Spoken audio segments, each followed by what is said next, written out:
seni seni seni seni Sevmem için aydınlar aydayım, seni seni görmek için canımdan geçerim.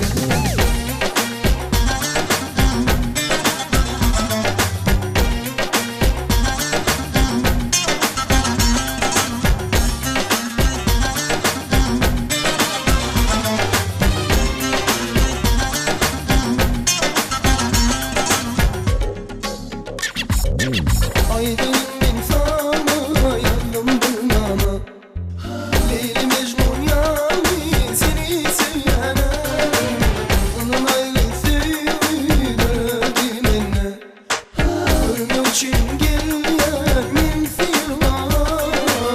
oku elbel gönlüme, seni bakmayı severime, sarmalım ellerime ya.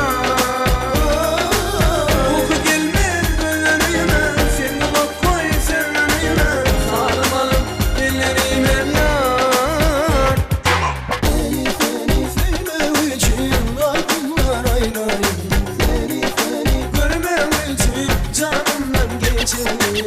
seni seni sevmek için aydınlar aydayım. Seni seni Görmem için aydınlar aydayım.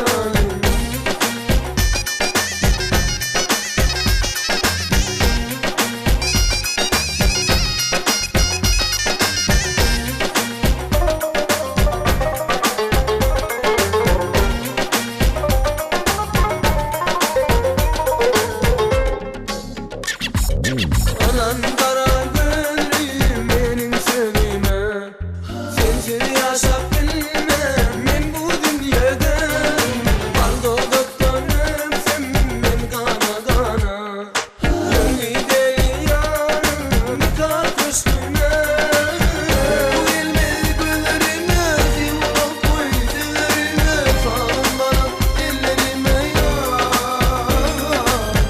Bu elmez gönlüme, zivak koy dillerime, sağın bana ellerime ya. Sevmem için aydınlar aydayım, seni seni görmek için canımdan geçerim. Seni seni sevmem için aydınlar aydayım. seni seni görmek için canımdan geçerim.